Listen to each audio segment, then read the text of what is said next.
Welcome to Talkpoint. A tragic incident on a Charlotte line rail train has drawn national attention and sparked outrage over transit safety in the United States.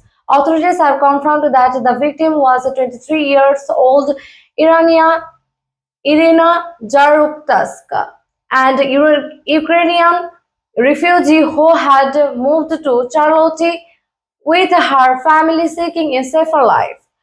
On the morning of August 22nd, she was riding the Lynx Blue Line when she was fatally stabbed in what investigators described as an unprovoked act.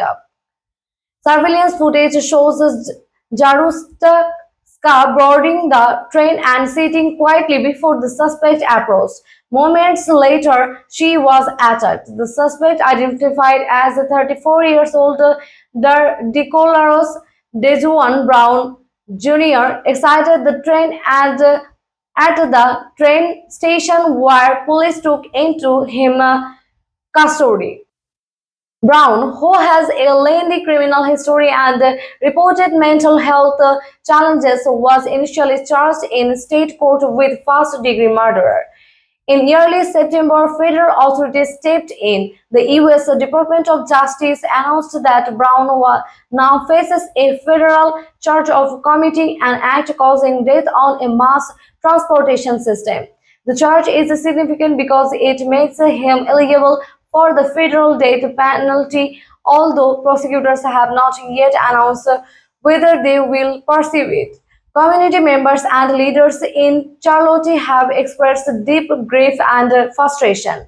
The release of the surveillance video sparked call from greater transit security, more accountability from local officials, and stronger measures to protect riders.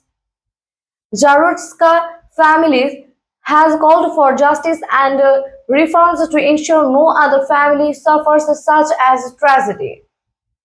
Federal prosecutors emphasized that this case highlights the seriousness of violent crime on public transit.